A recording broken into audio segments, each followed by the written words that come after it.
Oi, tudo bem?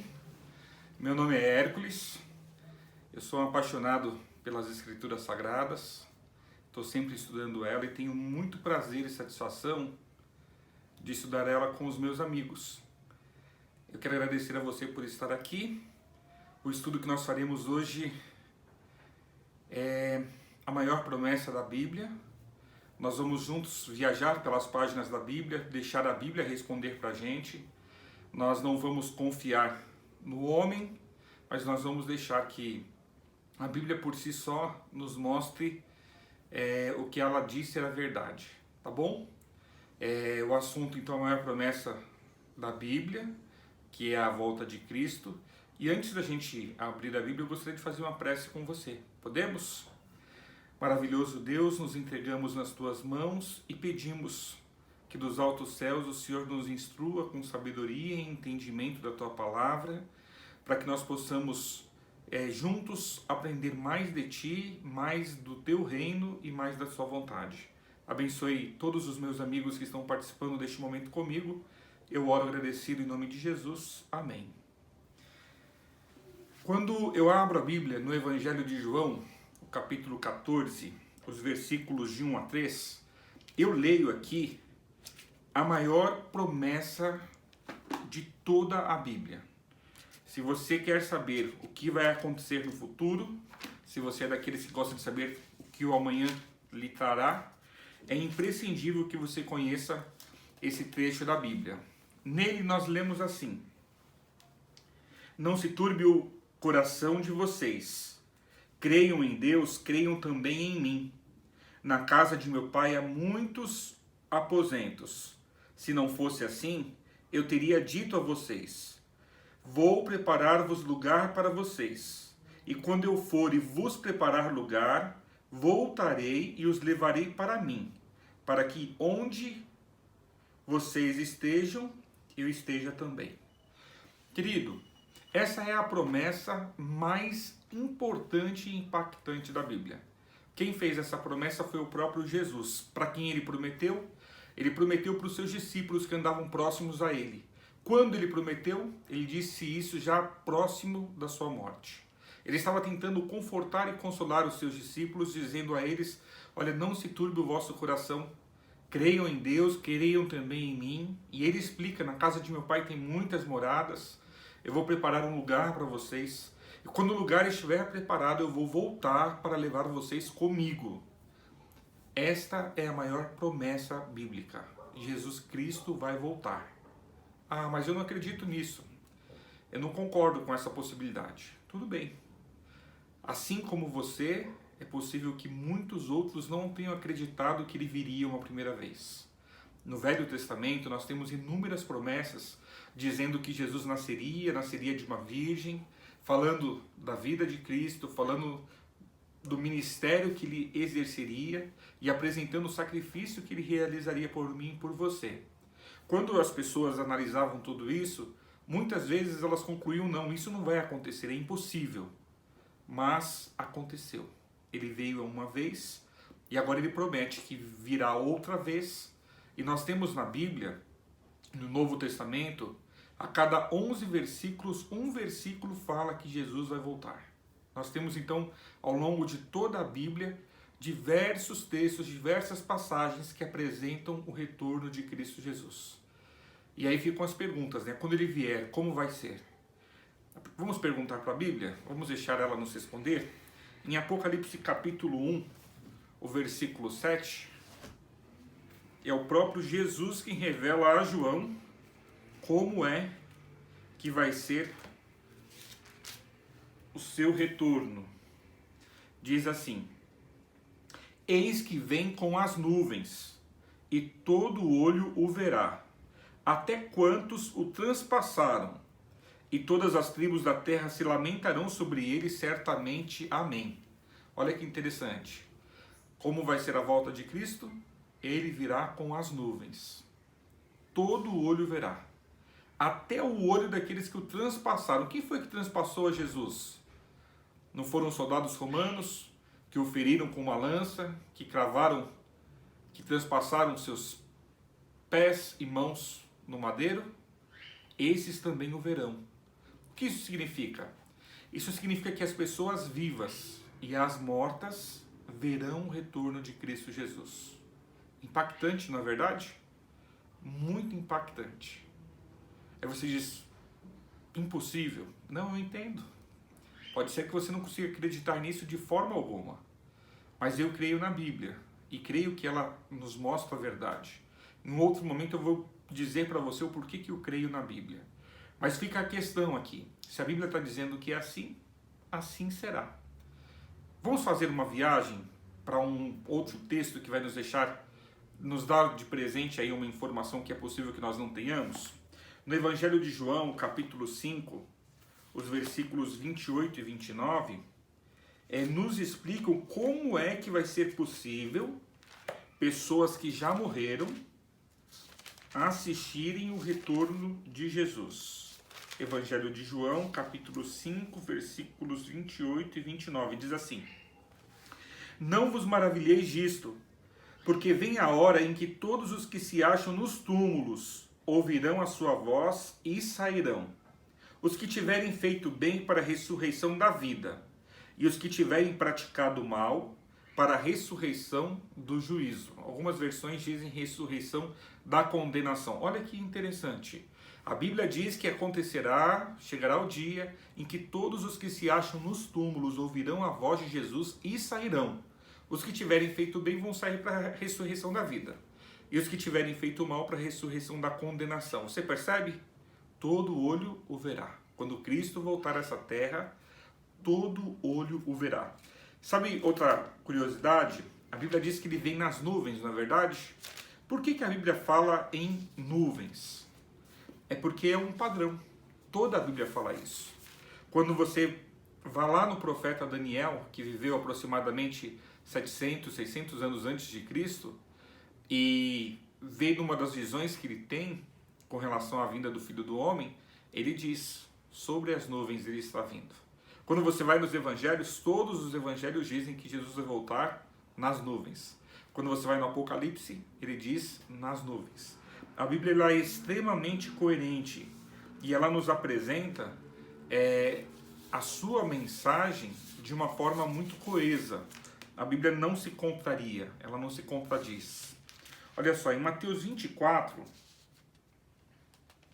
versículo 30 e 31, nós vamos ver mais um detalhe. Já vimos que Cristo vem nas nuvens, já vimos que todo mundo presencia o seu retorno. Aqui nós vamos ler assim: Então aparecerá no céu o sinal do Filho do Homem, e todos os povos da terra se lamentarão e verão o Filho do Homem vindo sobre as nuvens do céu, com poder e muita glória.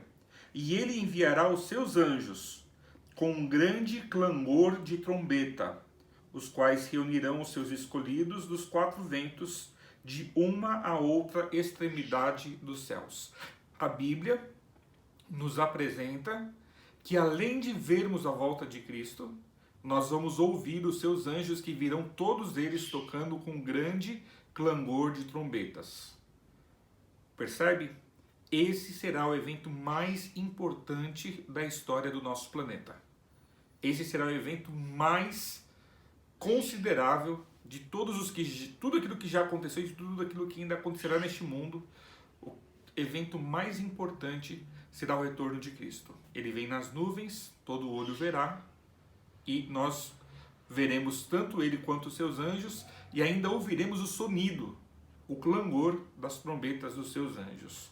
E quando Cristo vier a este mundo, o que ele vai fazer? A Bíblia diz aqui que ele vai reunir os seus escolhidos. Ele vai reunir os seus escolhidos dos quatro cantos do planeta. Aí você se pergunta, como que eu faço para ser um escolhido de Deus? Como é que Deus escolhe? Eu lhe pergunto de volta, como você acha que Deus escolhe? Será que Deus tem os seus preferidos? Será que Deus brinca de unidunide, salamemingue, o escolhido foi você? Queridos, aqui vai a maior de todas as promessas.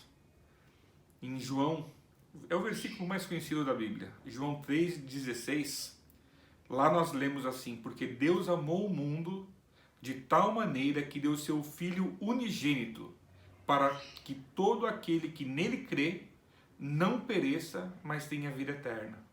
Sabe como que funciona o processo para você ser um escolhido de Deus? Basta você crer em Jesus. Basta você aceitar Jesus como Senhor e Salvador de sua vida e aceitar o sacrifício dele no seu lugar para o perdão dos seus pecados. Então, quem é que Deus escolheu para ser salvo? Todos. Quem que não será salvo? Só aqueles que não aceitaram Jesus.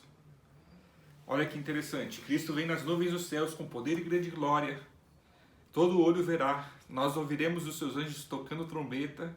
E aí vem a próxima pergunta. Será que a Bíblia pode nos responder a próxima? Bíblia, quando será o dia e a hora da volta de Jesus? Ela fala, tem uma resposta aqui. Evangelho de Mateus, capítulo 24, o versículo é o 36.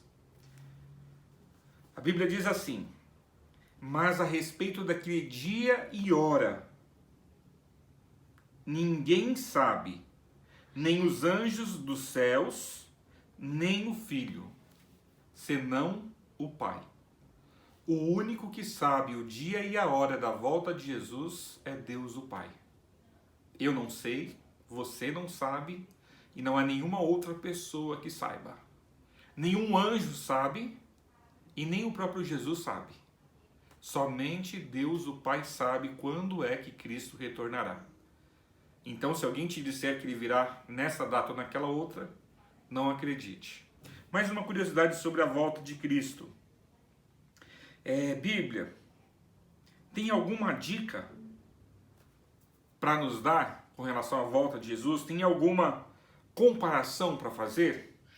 No versículo 37 de Mateus 24 eu leio assim: pois assim como foi nos dias de Noé, também será a vinda do Filho do Homem. Porque assim como nos dias anteriores do dilúvio comiam, bebiam, casavam-se e davam-se em casamento, até o dia em que Noé entrou na arca e não o perceberam, senão quando veio o dilúvio e os levou a todos. Assim será também por ocasião da vinda do Filho do Homem. Então, como que as pessoas vão estar vivendo quando Jesus voltar? Elas vão estar vivendo uma vida comum, uma vida corriqueira. Elas vão estar trabalhando, elas vão estar estudando, elas vão estar se casando, elas vão estar fazendo tudo aquilo que elas sempre fizeram. E as pessoas não vão perceber. E de repente virá o fim. E de repente virá Cristo. Quando o próprio Cristo fala em Mateus 24, ele compara o seu retorno a uma ação que eu e você não desejamos. Mateus 24, verso 43. Mas considerai isto: se o pai de família soubesse a que hora viria o ladrão, vigiaria e não deixaria que fosse arrombada a sua casa. Por isso ficai também vós apercebidos, porque a hora em que não cuidais, o Filho do Homem virá. Então, quando é que nós teremos o retorno de Cristo? No momento em que nós não sabemos, e vai ser para nós todos uma grande surpresa, porque assim como um pai de família não espera a chegada de um ladrão, da mesma forma, nós também não esperamos o dia da volta de Cristo. Eu me recordo quando garoto, meus pais, os meus avós maternos moravam em Minas, e meus pais, eu tinha 4 anos, decidiram que iríamos até Minas Gerais para ver a família, e fomos minha mãe, eu, minha irmã, meu pai ficou trabalhando, e quando chegou na hora de voltarmos, ele entregou a chave da nossa casa para o vizinho, e foi nos buscar em Minas. Quando chegou lá, era só para nos buscar e voltar, acabou passando 15 dias a mais. Quando nós retornamos para casa, do lado da porta da nossa casa havia uma outra porta que os bandidos fizeram, e quando nós entramos na nossa casa não tinha absolutamente nada. Não tinha um par de meia, não tinha um tênis, não tinha um grão de comida, não tinha um guarda-roupa, não tinha uma geladeira, não tinha um sofá, não tinha uma cama, não tinha um colchão. Os ladrões levaram tudo embora, absolutamente tudo Se meu pai soubesse que a ida dele para Minas, ficar lá 15 dias, resultaria em perder absolutamente tudo, ele não teria feito, não é verdade? A Bíblia termina essa parte nos dando um conselho. Portanto, ficais apercebidos, porque vós não sabeis o dia em que virá o vosso Senhor. Nós não sabemos o dia e a hora da volta de Cristo. Mas uma coisa nós sabemos, Ele virá. Vamos continuar aguardando, vamos continuar esperando o seu retorno. Por que Jesus vai voltar? Essa é uma pergunta interessante para fazermos para a Bíblia. No capítulo 25 de Mateus, a Bíblia se propõe a responder para a gente essa questão a partir do verso 30. Eu leio assim. Mateus 25, verso 31. Quando vier o Filho do Homem na sua majestade, e todos os anjos com ele, então se assentará no trono da sua glória, e todas as nações serão reunidas em sua presença. Ele separará uns dos outros, como o pastor separa dos cabritos as ovelhas. E porá as ovelhas à sua direita, mas os cabritos à sua esquerda. Acho que você consegue perceber que essa ilustração de ovelhas e cabras, ovelhas e cabritos, quer dizer muito da questão da obediência, né? A ovelha é considerada um animal dócil, obediente, um animal tranquilo. Em contrapartida, a cabra é considerada um animal agitado, desobediente, come o que não deve. E eu me recordo de uma vez quando trabalhava no interior, estacionei o carro para fazer uma visita, e quando eu ia descer do carro, a família que me aguardava saíram na área da casa com as mãos levantadas. Tira o carro daí porque a nossa cabra está amarrada aí e ela come porta de carro. Tirei o carro rapidamente, coloquei em outro lugar e depois eles me contaram de uma outra visita que eles receberam e a cabra deles comeu a porta do carro do visitador. Olha que interessante. Então é esse contexto. Eu tenho uma outra ilustração que ajuda bastante na nossa compreensão. Quando você vai fazer suas compras, você vai ao mercado e compra lá 1 quilo de feijão. Você pagou o preço por 1 quilo de feijão. Só que você sabe que naquele pacote, nem todos os feijões são perfeitos e aptos para serem comidos. Então o que você faz antes de comer o feijão? Você escolhe ele. De um lado você coloca o feijão bom, do outro lado você coloca as pedrinhas, talvez algum gravetinho que tenha vindo e algum grão de feijão que tenha, sei lá, um furo, esteja quebrado, esteja de alguma forma danificado. Você diz assim, esse eu não vou comer. Se separa em 2 montes. Depois que você separou os 2 montes, o que você faz? Um monte de feijão bom vai para a panela, não é isso? E o que você faz com o outro montinho? O outro montinho, você pagou por ele também. Por que você não cozinha junto com o feijão bom? Porque ele estragaria todo o seu feijão, não é isso mesmo?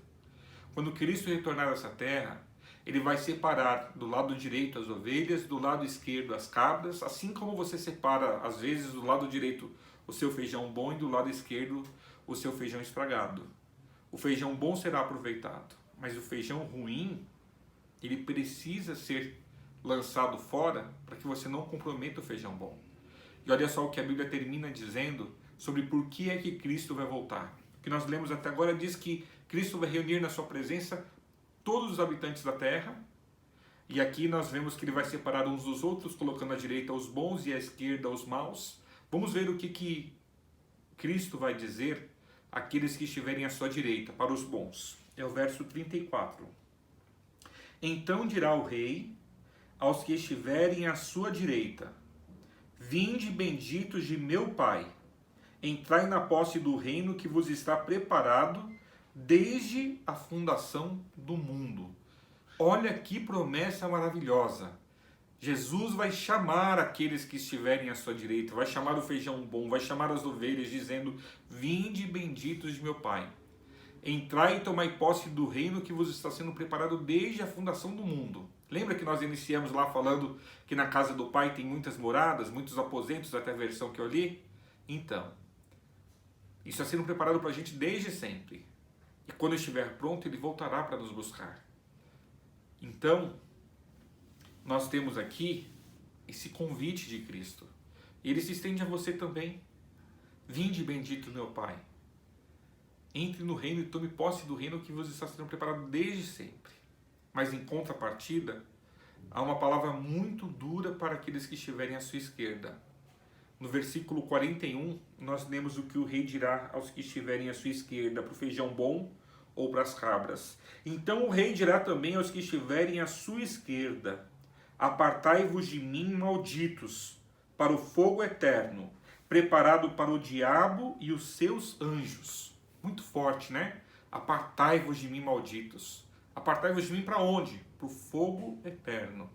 Olha que interessante, o fogo eterno não foi preparado para nenhuma pessoa. O fogo eterno não foi preparado para nenhum ser humano. Porque quando Deus criou o ser humano para a sua glória.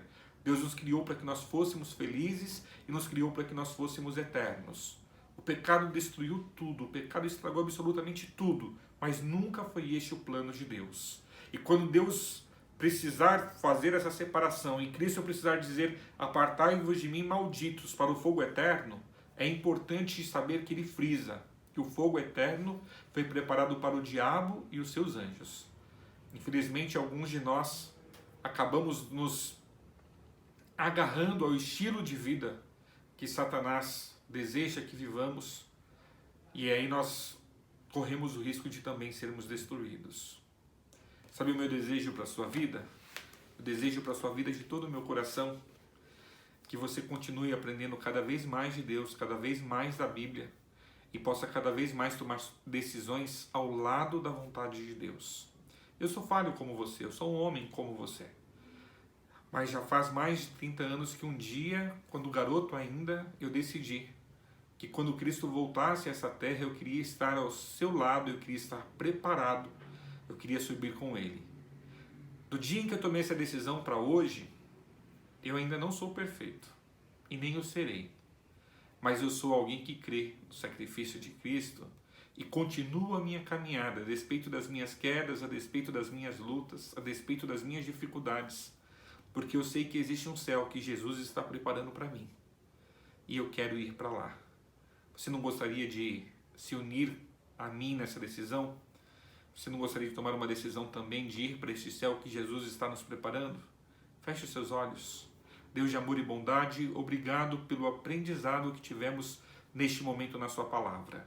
Dá-nos entendimento cada vez mais, Senhor. Coloque em nosso coração essa verdade eterna de que Jesus em breve voltará.